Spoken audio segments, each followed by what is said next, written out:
All right, everybody, today we're talking about one of my favorite decks that I've built recently. It's Durnan, the Archeologist. We're going to look forward to seeing that deck here in a little bit. But first, we figured we'd get in the spirit of the Archeologist mode and see if we can find anything in our backyard. So let's go take a look. We got our sweet little pile of everything here. Let's see if we can find anything. All right, we found a brick. Let's get rid of this bad boy right here real quick. Dust it off. We got our Archeologist paintbrush, and holy cow, look at what we found here. Holy cow, we got us a sweet dragon. Let's see what Durnan has to say about that. We'll catch you back inside when we go over the deck.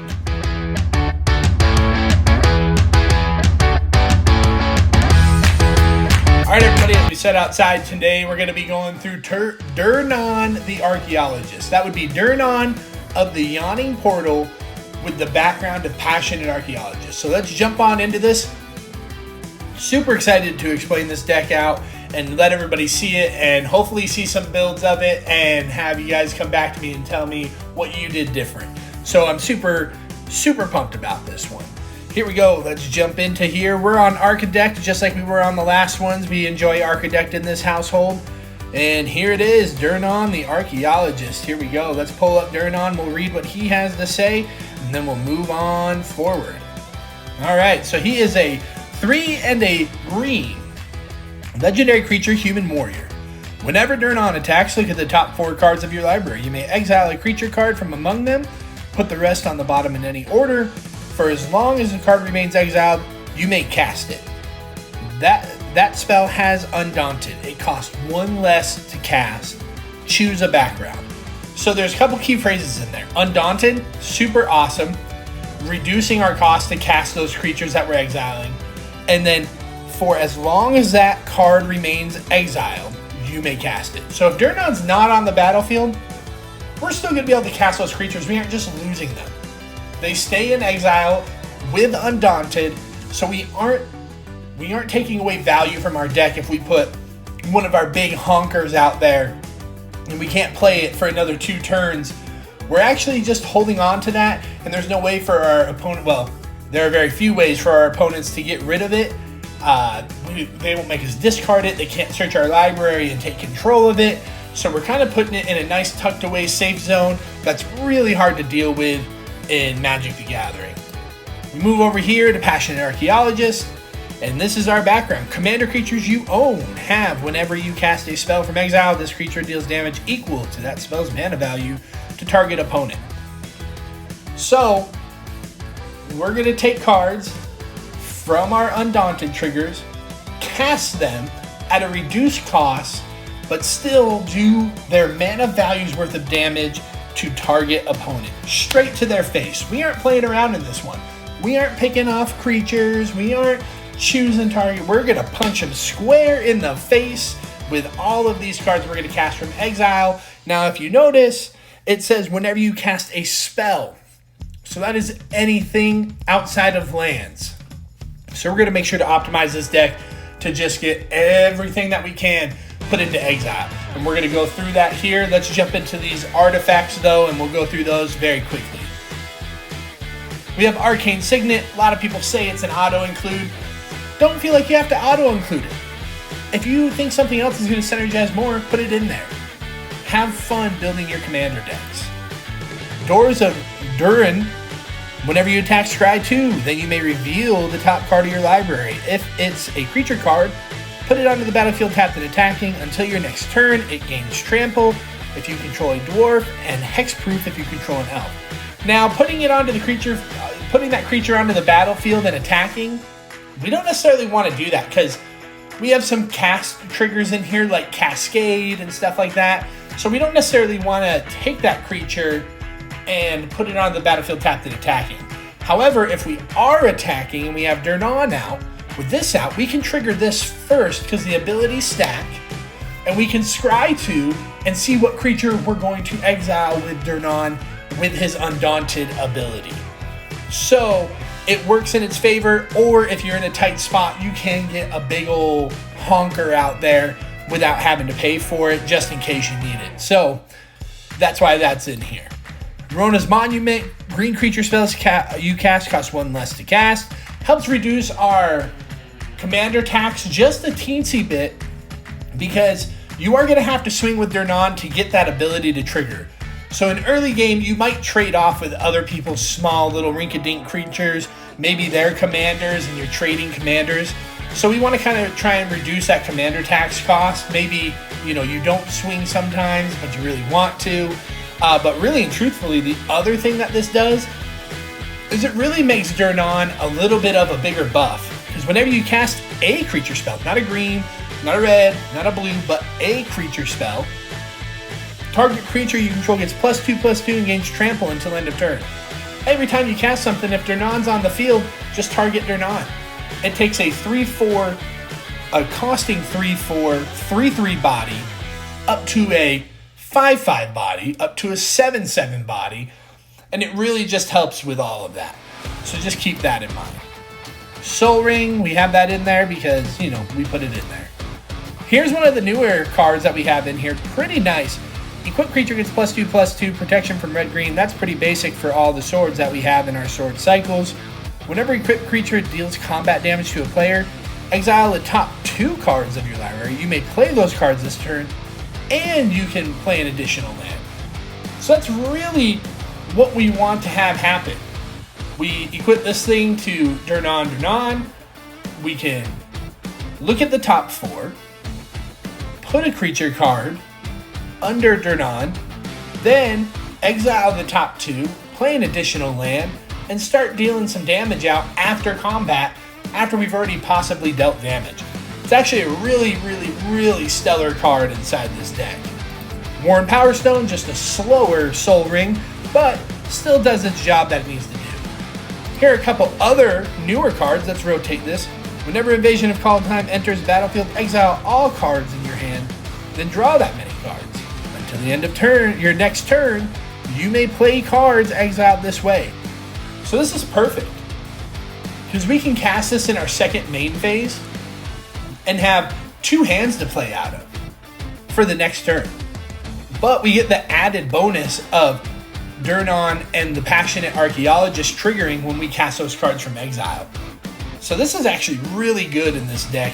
Super excited about it. Now everyone, I have yet to get a clarified answer on if people attack their battles or not, or if they're just using it for the front side as a sorcery or whatever the case may be. I, however, attack my battles. And this is why. Pyre of the World Tree. Discard a land. Deals 2 damage to any target. Whenever you discard a land card, exile the top card of your library. You may play that card this turn. So those are 2 separate statements. I can discard a land card myself at any time and deal 2 damage to anybody or anything. Awesome. However, that second statement is also great for us because we're going to get to exile the top card, and I can play that card this turn. Now, optimally, we're going to do that on our turn. However, if we're playing against a discard deck or somebody's trying to make us discard cards and you have lands in your hand, that will still trigger. So you could discard and exile an instant to play an instant to stop them. You know, we're talking about perfect world scenarios here, but it is a good card, especially if we get it flipped over. So let's move on to the next invasion. We have Invasion of Karsus. Whenever Invasion of Karsus enters the battlefield, it deals 3 damage to each creature and each planeswalker. Nice little low-level board wipe. Similar to the Brotherhood's end, cost a little bit more. However, this one is more so I'm looking to get the backside of this invasion here. So we're going to flip this card, and it's going to be a Refraction Elemental. It has Ward, pay 2 life, okay? Whenever you cast a spell, Refraction Elemental deals 2 damage to each opponent. Let me read that again. Whenever you cast a spell. So, now we're stacking stuff.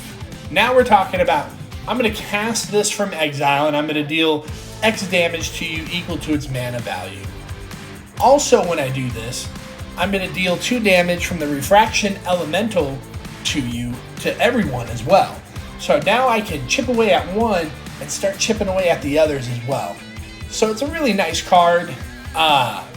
You know, again, I have not gotten a clarification on if a lot of people turn around and attack their battles or if they're just using them as sorceries, whatever the case may be. But I attack them, and I usually try and knock them out in one swing, so that way I can get the other side. All right, Apex Devastator. Of course, we got a big old boy in here. We got a 10 mana 10/10 with Cascade, Cascade, Cascade, Cascade. If you don't know how Cascade works, you exile cards from the top of your library until you find a non-creature spell or a non-land card that costs less than the original card's mana value. Now, Apex Devastator does not resolve until the Cascades have finished. So just keep that in mind, because there's some weird interactions that can happen with that. That's how Cascade works. The first spell comes in, it's a cast trigger, and it's Cascade. So all the Cascades will resolve before Apex Devastator does. But for Cascades, if you have Durnan and the Passionate Archeologist out, it's a tough road from there for anybody to come back, especially if you're only targeting one opponent. It is really tough for them to come back because you're going to end up dealing just a bunch of damage to their face, and then you can turn around and you can attack them with whatever else you have. We also have a few other things in here that have Cascade on top of that, so we can keep that ball rolling, and maybe you could kill them with just spending 10 mana. For example, we have Aura Phoenix, which is a 6 cost. So if I play Apex Devastator, and then first card off, I exile off the top of my library, I cast the Aura Phoenix for 6, and then I trigger its Cascade, and we keep going and going and going. It's a fun little thing that we do there. So we also have Battle Mammoth. Whenever a permanent you control becomes the target of the spell or ability an opponent controls, you may draw a card. So we do have this for a couple things. A, we do know that there is a certain push recently to play more individual interaction. I don't think that a lot of people build that into their decks because they're trying to build these massive combos and there's not enough room for individual piece interaction. We happen to play with a lot of individual piece interaction we'll sacrifice the longer combo to stop that combo with that interaction. So as our group is evolving as a play group, we have this kind of stuff here with Battle Mammoth that everyone's like, oh, well, it costs 5. It's got trample, but I'm going to be able to draw a couple cards off of it because people are going to try and Swords to Plowshares, Doomblade, all the other ones, you know, all the individual targets of abilities and stuff like that. The other big thing is Foretell. So I can pay 2 at the beginning of the game, get this card out of my hand, make room for something else. And during your turn, you may pay 2, exile this card from your hand, face down. Cast it on a later turn for its Foretell cost. So I can exile this at the beginning of the game, put my Foretell counter on it. It's exiled. I then pay 4. It comes out, and I'll deal 5 damage to someone's face with Durnan and the Passionate Archeologist. So Foretell works great in here as well. We also have Bloodbraid Elf. Why? Because it's a 4 cost with a Cascade. Awesome. You can't really go wrong with that. Cascade's going to get us where we need to go. We have Bone Crusher Giant. So this brings in the adventure cards from Throne of Eldraine because we will play Stomp just to deal 2 damage to whatever. It's on an adventure in exile, and then I cast it from exile for 3, and I deal 3 damage again. So it seems pretty good. I mean, you're talking about right there for 5 mana, I do basically 1 mana per damage with this card. I can do 2 to your face, and then I can do 3 to your face, and then whatever I want to attack with if I haven't already attacked with it. So we have Canker Bloom just because of the fact that we want to destroy artifacts, enchantments, or proliferate. Proliferate really doesn't do much for us in here. However, if the situation calls for it, you could do it if someone's going to remove a time counter off something. You know, someone has something out and suspend, like a profane tutor, you can proliferate that up so they have to wait another turn before they do that. Most of all, I use this to destroy artifacts and enchantments. It's a pretty good little uncommon from Phyrexia. You should check it out if you haven't. Dark Apostle from the Warhammer sets says 3 and tap it. Pay 3 and tap it. The next non-creature spell you cast this turn has Cascade. Theme is coming back, everybody. We want to exile everything. We want to hold some good interaction cards in our hand. Take care of those problems.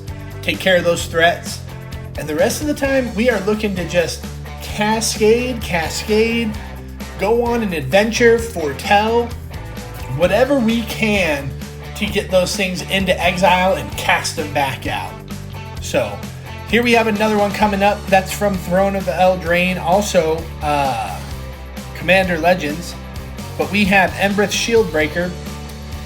Again, we can cast it for its battle display, destroy target artifact. You can do this on turn 1. I can't tell you how many times I've played this deck.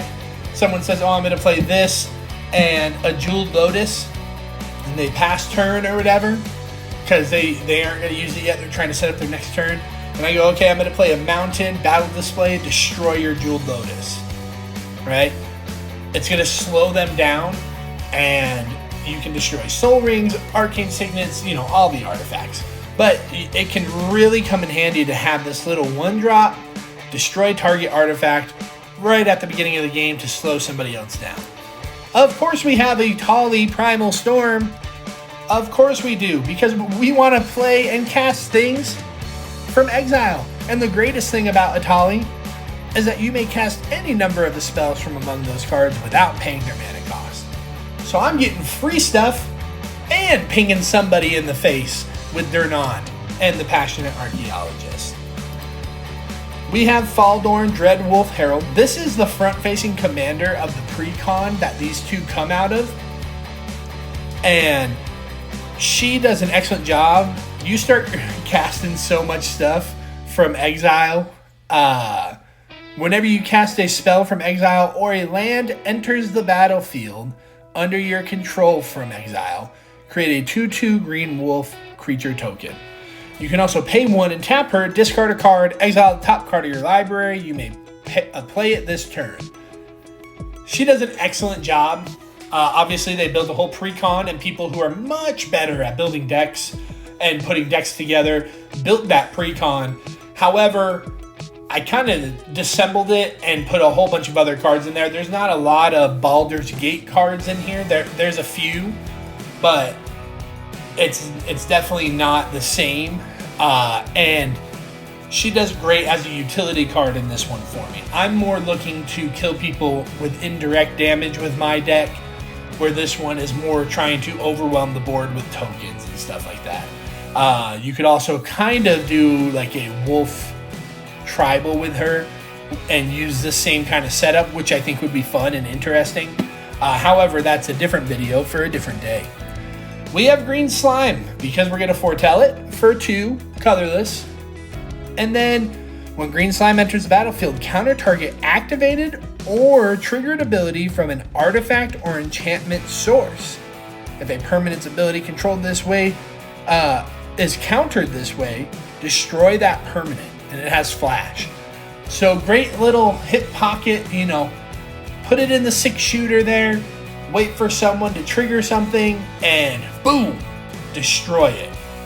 You can get rid of things, anything that triggers from artifacts to enchantments, So you can get rid of a lot of good stuff that make people's decks kind of go, and you can start to slow them back down. We have Guardian Augmenter, because I want to make sure that Durnan, I'm not paying 25 mana to cast Durnan at the end of this game.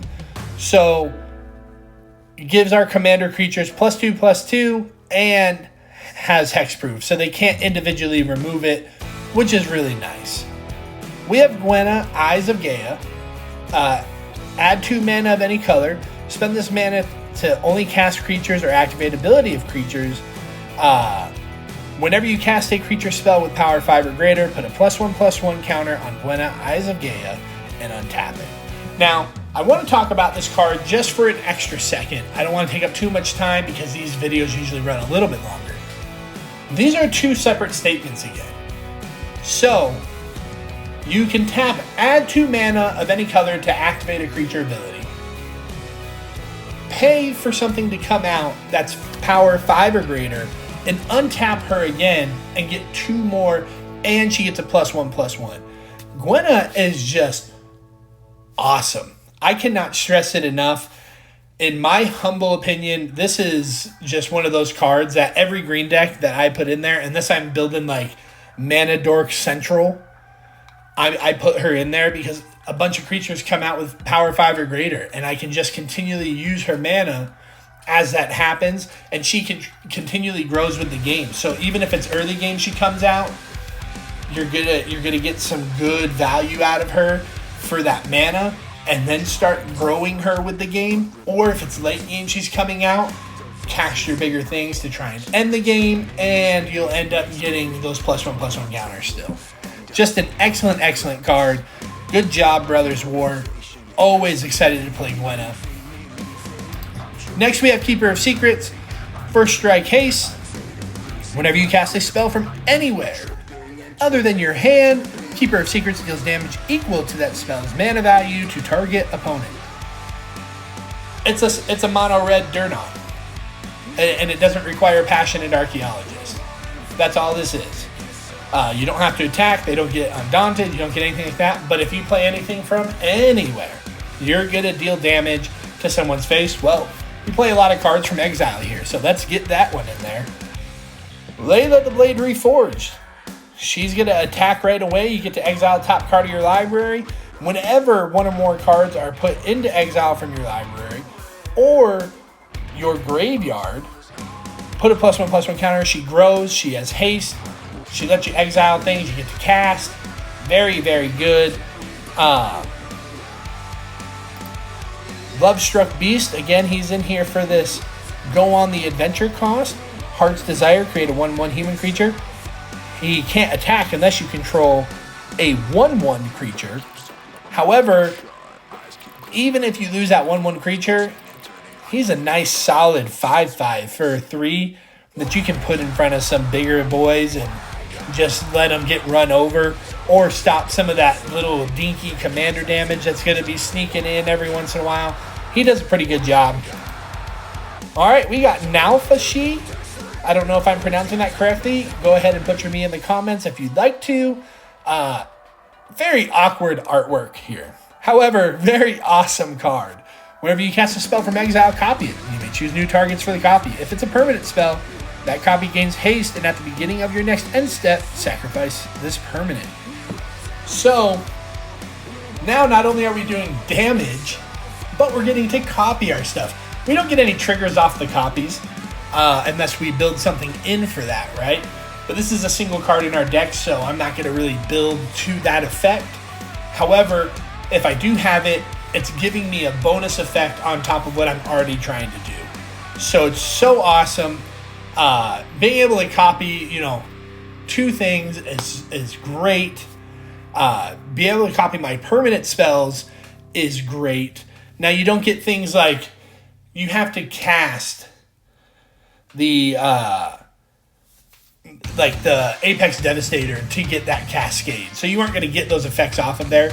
But you'll have an Apex Devastator that gave you all the Cascades, and an Apex Devastator that is a 10/10 haste. So you'll have a nice little chunko change there to mess around with people. All right, here's one of the more controversial cards that I put in my deck. And it's only controversial because everyone hates Aftermath so much. Plargan Nasari from March of the Machine Aftermath. Ooh. At the beginning of your upkeep, each player exiles cards from the top of their library until they exile a non-land card. An opponent chooses a non-land card exiled this way. You may cast up to 2 spells from among the other cards exiled this way without paying their mana cost. It's Itali at the beginning of the upkeep. I mean, I understand that this card may not be fantastic in any other deck on this planet. I don't know, because I don't know all the decks. So let me reverse that. I understand a lot of people may look at this card and say this card is not good, but in this specific deck, it is awesome.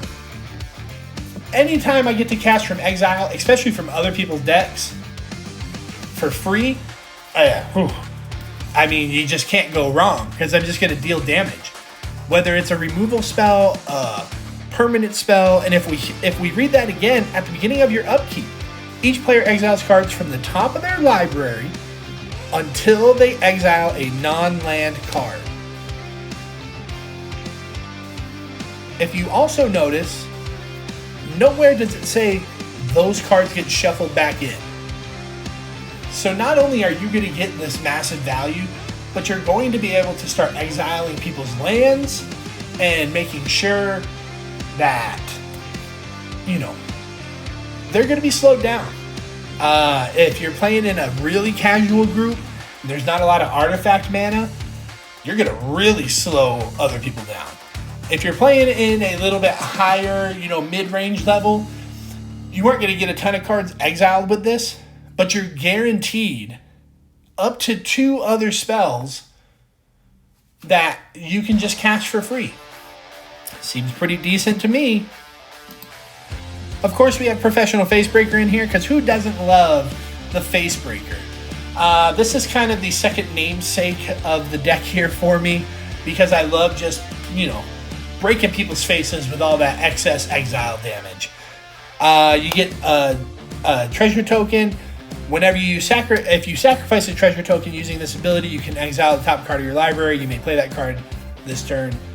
So treasure tokens in a 2-color deck, yeah, they're phenomenal resources, and do not misinterpret that. A treasure token is super strong, super powerful. However, in a 2-color deck, you know, unless you have a good mana sink or something like that, you can start to utilize them for other things. I know we aren't talking about a black deck right now, but you can use it as sacrifice fodder for a lot of black cards. In this one, you can sacrifice it to exile the top card of your library, and you can play it, so you're getting your damage now. If you have a Magda in there, you can sacrifice 5 of them to go find a dragon. So, you know, it can be a really great card. If you don't use it, I recommend you do. If you do use it, kudos, and keep on using it and breaking people's faces.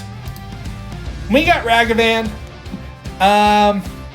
So Ragavan in here is just, you know, a simple little first turn play. Create those treasures again, and those treasures really help out in the beginning. I'm talking more late game when you have all your mana base out. Unless somebody destroys lands. If you're playing in a land destruction group, then treasures are inevitably the better way to go. However, in the beginning of this, Ragavan just comes in, pings you for a couple damage, gets you some of those treasures up front, and bam, you can start kind of running away with the game. Still a very strong card, you know, just put them in there as that simple 1-drop just to start things off. We have Screamer Killer in here. Whenever you cast a creature spell of mana value 5 or greater, Screamer Killer deals 5 damage to any target. Again, we're just looking to do indirect damage and just knock people out very quickly. Very, very quickly. Oh. We have Sulf of Mayhem Dominus. If a source you control would deal non-combat damage to an opponent or a permanent an opponent controls, it deals double that damage to that player or permanent instead. You can pay 1 and 2 Phyrexian to discard 2 cards, put an indestructible counter on him, so he's kind of difficult to get rid of. But a source that we control is Durnan, Screamer Killer, Nalfashi, really just a bunch of cards in our deck that just do so much damage, non-combat damage, to any target, and we're just going to double that. So just imagine this out and Durnan out on the board. Late game, we pay our 10 mana and we pay our 9 mana, and we cast Apex Devastator from the Undaunted position. As soon as we cast that, Durnan triggers, and we target one of our opponents for 20 damage. Now, cascade. You now start cascading, and each of those cascades that Durnan is hitting that opponent for is doubled. And it's fantastic. Just does an excellent job. Here's the classic D. Hurley Jank Soul Bright Flamekin. I saw this one day as I was going through a random buy, and I said, well, dang, this is pretty cool. I pay 6 to get 8 mana, and my creatures gain trample until end of turn. So, I pay 6. I go 2, target, 2, target, 2, target, and then I get 8 red mana. I mean, that's all it is. It actually has helped win a few games since I put it in the deck. It's just a fun, weird card. If you haven't been able to play with it, I recommend you do.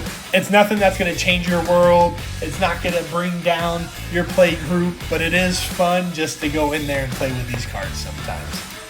Terror of the Peaks is just a massive monster that everyone is scared of all the time. Spells your opponents cast that target Terror of the Peaks cost an additional 3 life to cast.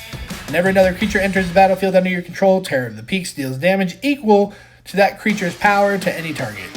So if we go back to, what was it there? Sulfum, dealing double damage. Terror of the Peaks, Sulfum out. You don't even have to have Durnan out. Somebody just keeps killing your commander because they know what you're trying to do. Okay, awesome. I'm going to cast another creature spell. Here we go. Terror of the Peaks is going to deal whatever their power is times 2 to that person who keeps killing your commander. Because if they keep killing your commander, you need to get rid of them. We have Tinkali Hunter. Again, it has our go on an adventure, our adventure cost. So we can cast it from exile. The great thing about him is that once each turn, you may pay 0 rather than pay the mana cost for a creature spell you cast from exile.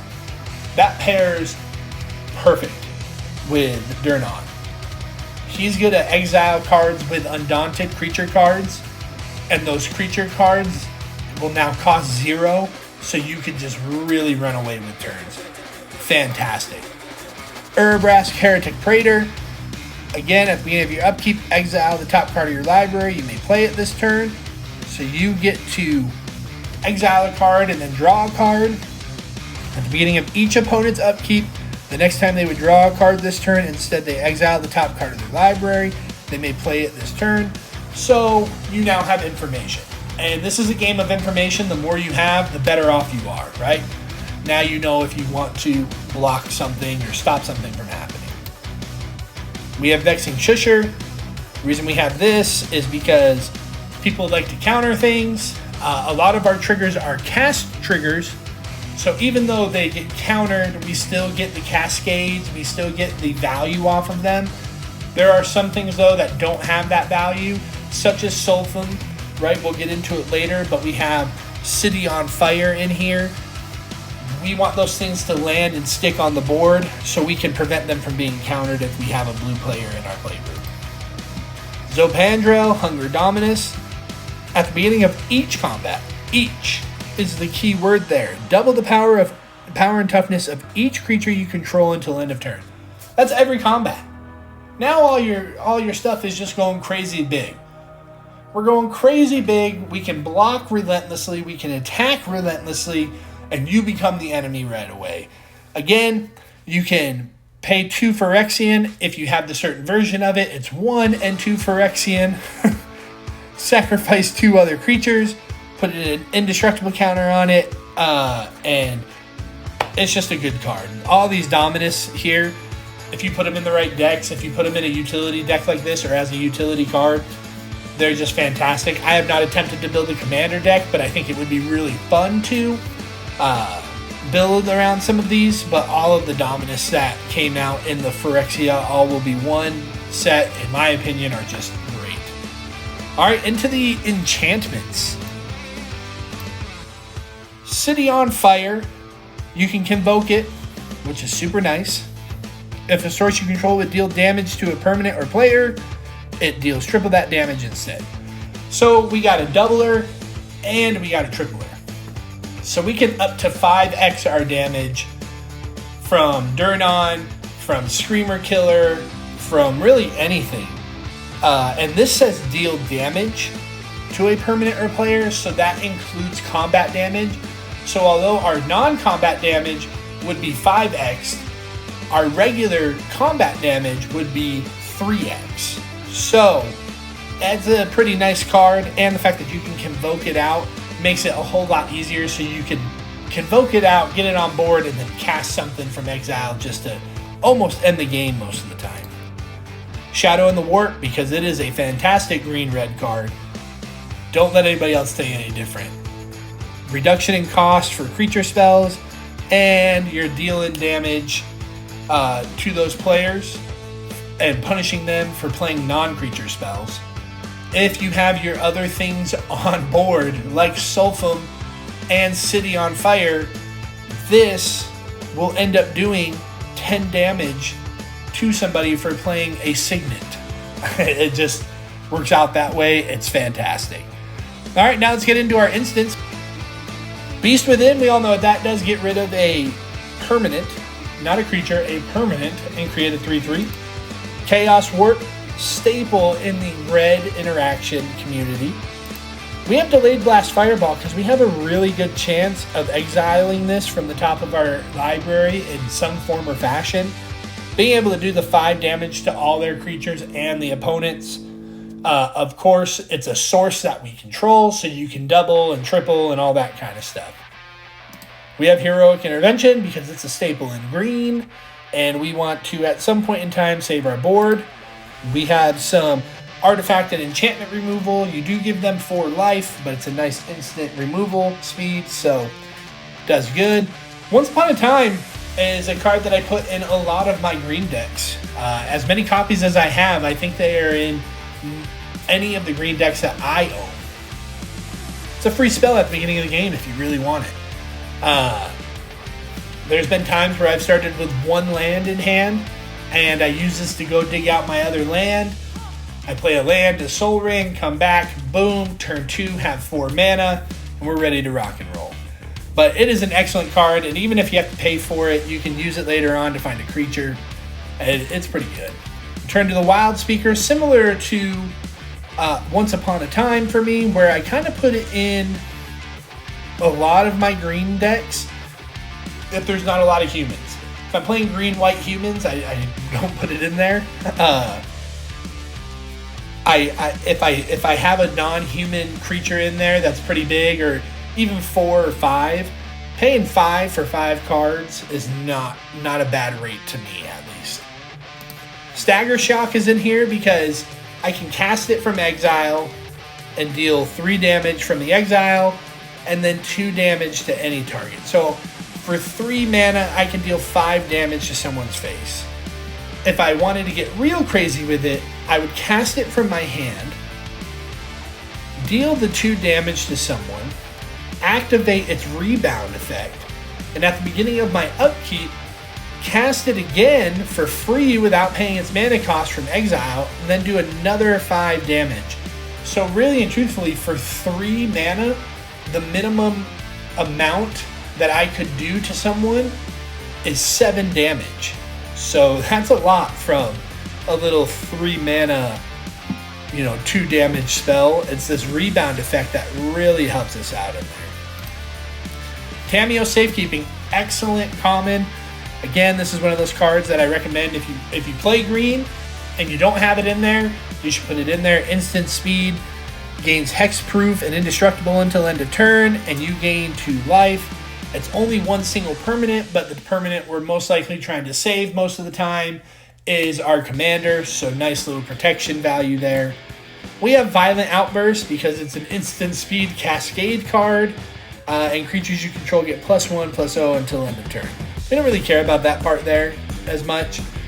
This is a big time staple in Modern, I believe. However, it works great in this deck.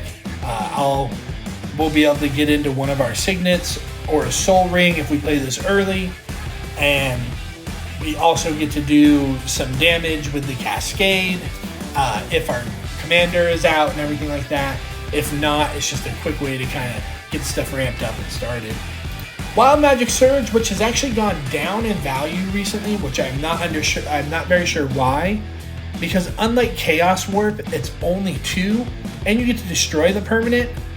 Now, they get to flip until they find a card that shares a permanent type with it. So it's the same gamble as Chaos Warp, where you might put something big on board and you might not. This just guarantees that something is going on board, but it's destroy target permanent an opponent controls rather than destroy a creature or whatever. You could destroy a land, an artifact, anything that's on board that might be a little bit dangerous.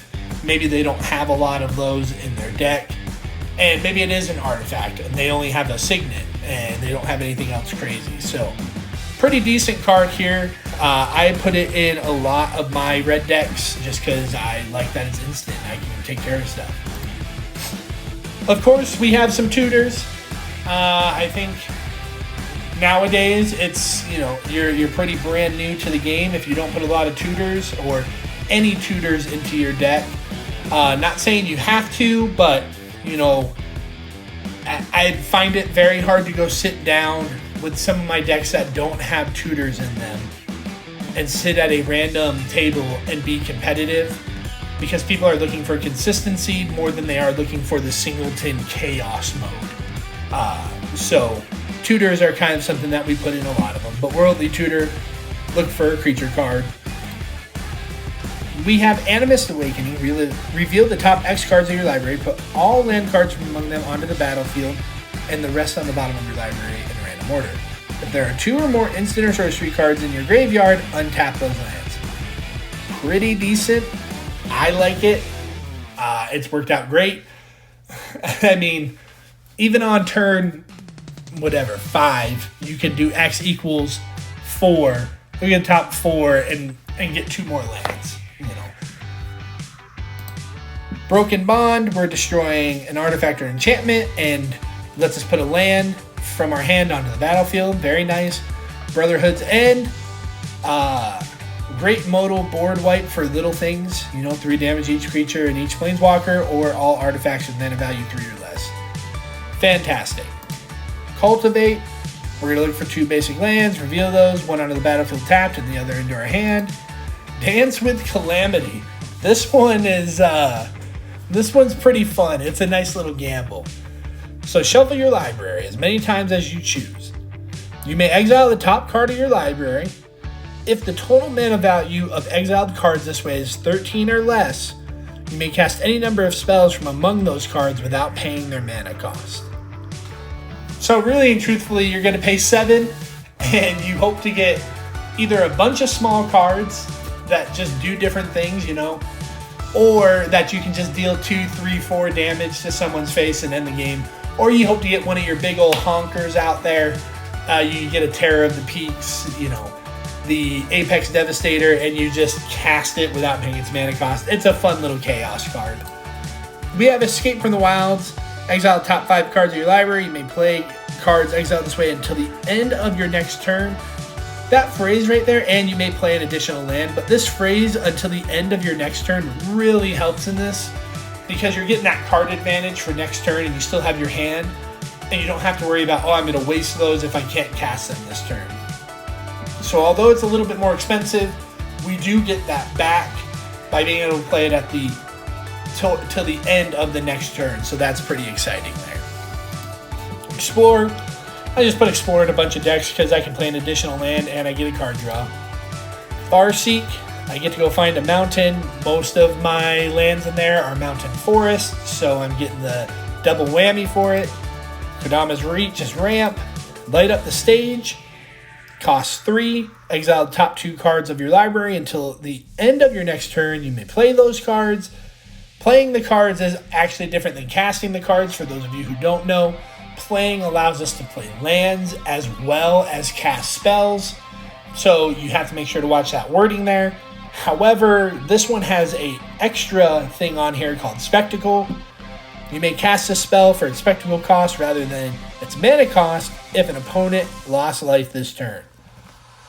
So, for 1, you get 2 cards until the end of your next turn, and you can play them. Pretty decent.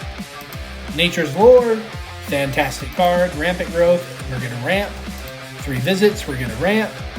And then Volcanic Torrent is going to have Cascade, so that's nice. And the reason why we discussed how Cascade works earlier, where when you cast a card with Cascade, that card does not resolve until your Cascade is done, is important because of this card. This card costs 5 mana, 4 and a red, has Cascade, but it says Volcanic Torrent deals X damage to each creature and each planeswalker an opponent controls, where X is the number of spells you've cast this turn.